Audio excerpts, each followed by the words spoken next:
Essa questão se Deus existe ou não existe é uma questão que aflige o homem desde o início da sua existência. A gente vê que muitas das tribos que existiam, se não todas, né, como uma unanimidade, eu não posso afirmar que era uma unanimidade, mas se não todas acreditavam na existência de alguma divindade. Mas é uma pergunta que a cada geração se repete e que vai tomando, de certa forma, essa angústia no coração do homem.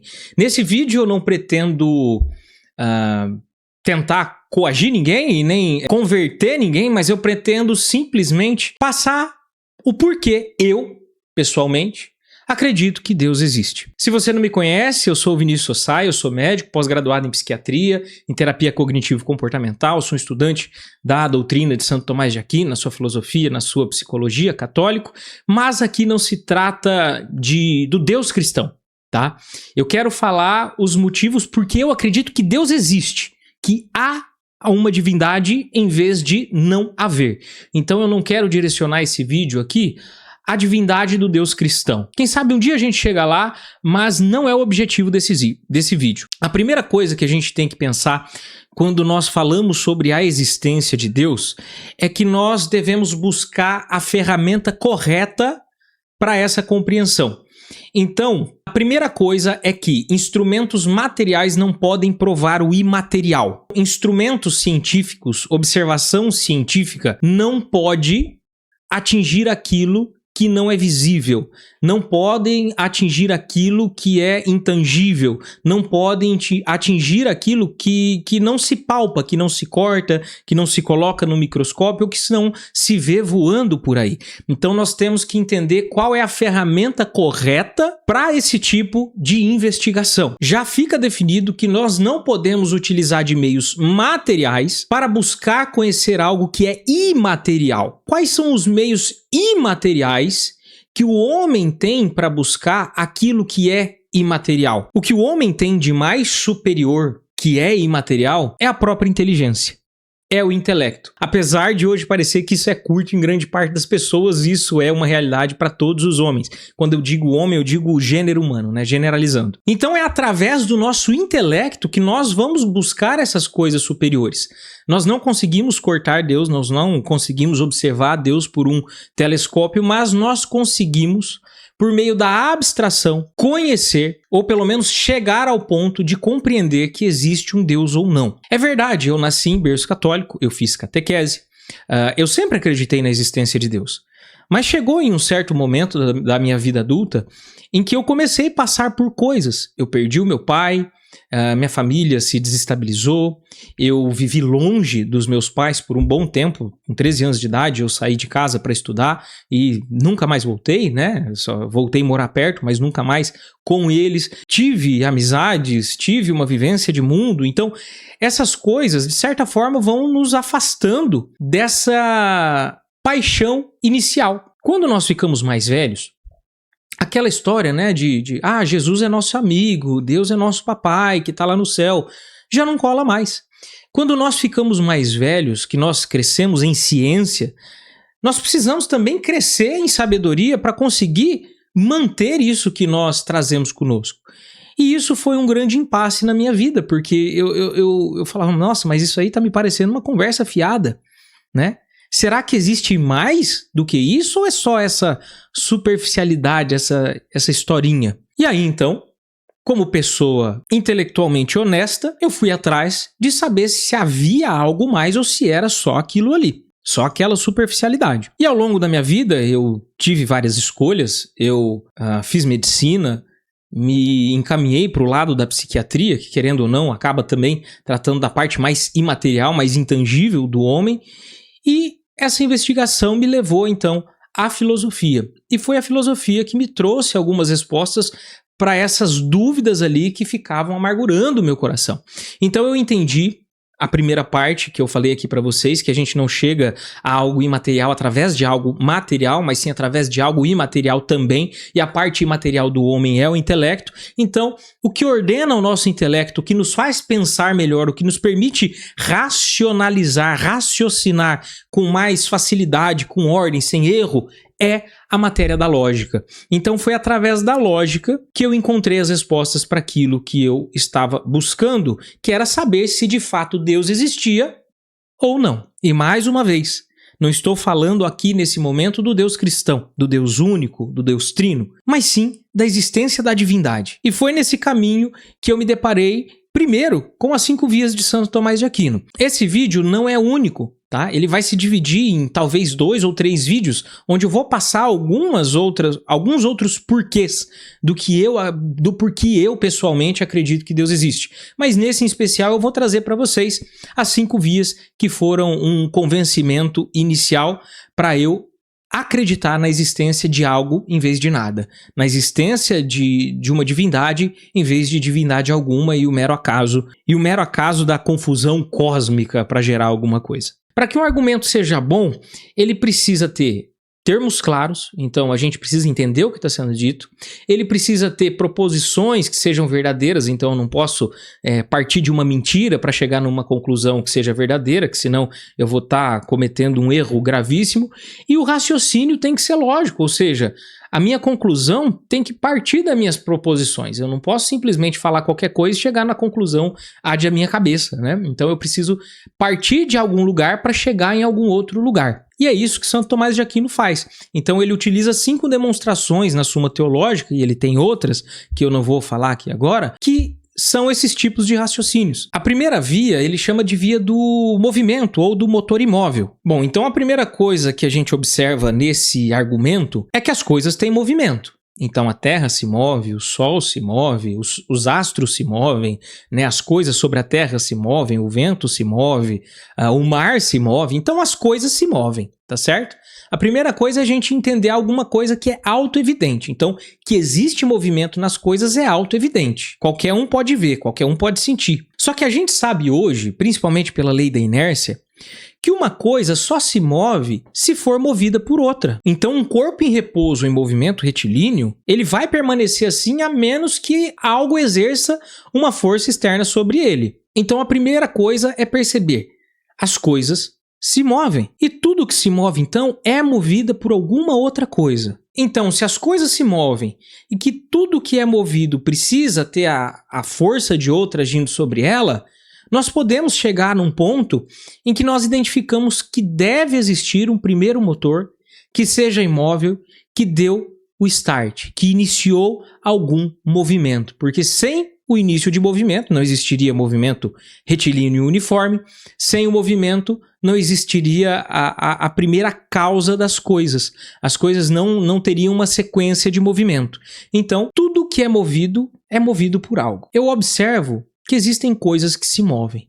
Então, em alguma regressão, eu devo chegar a um motor imóvel, que não se move, mas que tem a potencialidade em ato mover as outras coisas. Essa é a primeira via que traz Santo Tomás de Aquino. A segunda demonstração de Santo Tomás de Aquino é da causa eficiente, ou seja, o argumento da primeira causa. Então o foco aqui vai ser na causalidade. Toda coisa tem uma causa que a produz, que seria chamada causa eficiente. E nada pode ser causa de si mesmo. Então eu não fiz a mim mesmo, minha mãe não fez a ela mesma, todas as coisas, todas as pessoas precisaram de alguém para fazê-las. A árvore não veio do nada. Se as causas fossem infinitas, nada existiria porque não haveria um início. É necessário que se tenha uma causa que não foi causada por outra, que é a primeira causa, a causa eficiente. Então vamos lá, vamos tentar formalizar isso aqui um pouquinho melhor. Toda coisa existente é causada por outra coisa, porque nada pode ser causa de si mesmo. Há coisas que existem no mundo, e a gente vê isso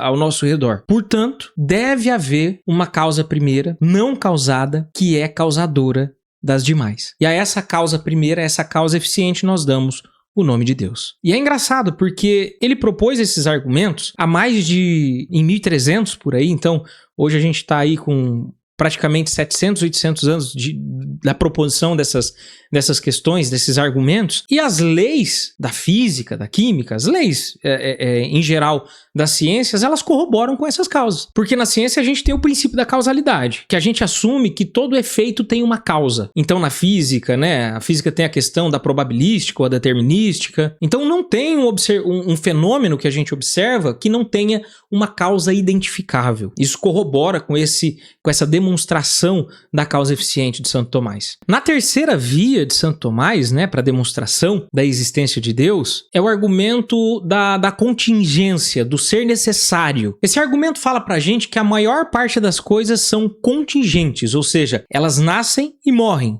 Elas poderiam ser como poderiam não ser, poderiam existir como não poderiam existir. E se tudo fosse contingente, ou seja, poderia ou não existir, em algum momento nada existiria, porque o contingente ele pode não ser. Mas a gente observa, é autoevidente isso, que as coisas existem. Então, nesse raciocínio, deve existir um ser que não é contingente, que é necessário, que existe por si só para sustentar tudo isso. Então, vamos colocar no raciocínio ordenado. Se tudo fosse contingente, ou seja, pudesse não existir, então em algum momento nada existiria, porque o que é contingente tem um início e tem um fim. Nós podemos ver agora que algo existe. Eu existo, você existe, o computador ou o celular que você está vendo esse vídeo aí agora existe. Então a gente não está no nada, a gente está em algo. Algo existe. Portanto, deve existir um ser que existe por si mesmo e causa a necessidade de outros. E é esse ser que existe por si mesmo, que não é contingente, mas sim necessário, que não poderia não existir, nós damos o nome de Deus. E a segunda lei da termodinâmica, né, a lei da entropia, ela favorece esse argumento. Fala que o universo ele tende a uma morte térmica futura, né, a desordem. Então, se ele fosse eterno, ou seja, sempre existiu e sempre existiria, e puramente contingente, ele já teria alcançado esse estado de morte térmica, de desordem absoluta, esse estado de nada funcional. Mas ele ainda não atingiu. E isso afirma a sustentação. E nós, observando as coisas, podemos ver que elas têm ordem. Então, esse ordenamento não pode vir daquilo que é desordem por si só. A quarta via ou quarta demonstração da existência de Deus é a demonstração dos graus de perfeição. É o argumento dos graus do ser. Então, a gente consegue observar graus em virtudes, como, por exemplo, a bondade, a beleza, a nobreza. Algumas coisas são mais boas do que outras. Algumas coisas são mais belas do que outras. Algumas coisas são mais nobres do que outras. E esses graus, essa gradação, implica em uma referência máxima, em um grau máximo dessa coisa como referência. Senão nós não teríamos como referenciar que algo é melhor do que outro, que algo tem uma bondade maior do que o outro, que algo é mais belo do que o outro. Então existe uma gradação nessas coisas e isso implica em uma referência. Então, assim como o fogo é o máximo de calor e vai aquecendo aquilo que é menos quente, assim nós temos aquilo que é mais belo, aquilo que é mais nobre, aquilo que é mais puro, que dele parte essas virtudes, que dele parte por participação, né, esses graus de bondade, de beleza, de nobreza das coisas. Então, logo deve haver um ser que é perfeito em todas as qualidades. Colocando mais em ordem, né, organizando esse pensamento, nas coisas há graus de perfeição, e nós podemos ver isso, é autoevidente. E graus implicam em um máximo como referência. A gente observa esses graus no mundo. Esses graus existem, a gente consegue ver. Portanto, deve haver um ser maximamente perfeito, e a esse ser maximamente perfeito, nós damos o nome de Deus. A quinta via, ou quinta demonstração sobre a existência de Deus que Santo Tomás traz na Suma Teológica é o argumento da ordem e da finalidade, que é a teleológica, o argumento teleológico. Essa via ela vai olhar para a ordem do universo. Então as coisas irracionais, como os planetas, os animais instintivos, eles agem de forma ordenada para algum tipo de fim específico. E isso com uma certa regularidade. Como aquilo que é irracional não pode se ordenar sozinho, deve haver uma inteligência que é ordenadora dessas coisas. Então, organizando o pensamento, coisas irracionais agem com ordem para um determinado fim. E a gente observa isso no mundo. Semente virando planta, corpos celestes no movimento regular. Portanto, deve haver um ente racional supremo que ordena todas essas coisas. E a esse ser racional supremo, nós damos o nome de Deus. Essa via leva a gente a pensar nas leis da própria natureza. A gente vê que a natureza opera de certa forma ordenada. Se não tivesse essa ordem, nós não conseguiríamos chegar nas leis da termodinâmica, né? Nas leis de Newton. Nós não conseguiríamos entender as leis que estão por trás regendo as coisas, mas nós conseguimos entender essas leis. Portanto, é algo racional que acontece na natureza. É algo racional que opera em algo irracional. Isso corrobora com o argumento da Quinta Via de Santo Tomás. Eu vou trazer outros vídeos também com outros argumentos, com outras demonstrações, mas esse daqui, para mim, foi o principal. É claro, eu sei que quando nós vamos falar de Deus, existe também a questão da pessoalidade. Aquilo que nós vivenciamos com Deus, aquilo que as nossas experiências próprias com Deus falam muito a favor. Eu vou trazer isso num vídeo, mas vai ficar para depois dos argumentos lógicos e racionais, porque a pessoalidade é algo que não é, digamos assim, percebida pelo outro, mas sim por mim mesmo. De certa forma, essa pessoalidade ajuda o outro a chegar lá, mas não é derradeira. O argumento lógico ele acaba sendo muito melhor para a demonstração crua e, digamos assim, seca da coisa, sem emocionalismo. E antes que os ateus venham aí atacar e falar coisa nos comentários, isso não tem nada a ver, não faz sentido o que você está falando, então, se você for fazer um comentário desse tipo, você tem que seguir 3 regras. 3 regras, e não sou eu que estou dando isso. É a própria lógica.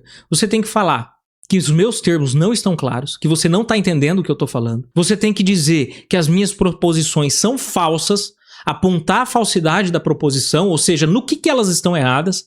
E terceiro, mostrar que a minha argumentação lógica, que a forma que eu estou trazendo esse argumento está errado, ou pelo menos está inválido. Só tem 3 formas do que eu estou falando aqui não ser derradeiro, não ser definitivo. Primeiro, que os meus termos não estejam claros. Segundo, que as minhas proposições sejam falsas, ou seja, que as minhas proposições não sejam percebidas na realidade, ou seja, você não vê aquilo que eu disse que você talvez veja na realidade. E a terceira, que o meu raciocínio lógico foi falho. Se não for para comentar trazendo essas falhas, então não adianta comentar aí com emoção exaltada, porque não vai funcionar. Você só vai estar se mostrando aí alguém que age mais com a emoção do que alguém que crê em Deus e age com a razão. Esse vídeo aqui foi o porquê eu acredito, ou pelo menos o primeiro vídeo do porquê eu acredito que Deus existe. Vai vir uma sequência aí de outros mais, tanto em relação a demonstrações lógicas quanto a pessoalidade, mas eu convido você a se inscrever nesse canal, a deixar o like nesse vídeo, e se você não sabe, todas as quartas-feiras aqui tem a nossa catequese às 8 horas da noite. Eu tô voltando agora, eu não sei se eu vou manter a 8 às 9, mas já se inscreve, ativa o sininho aí para você ficar por dentro, tá bom? É isso aí, Deus te abençoe, até o próximo vídeo.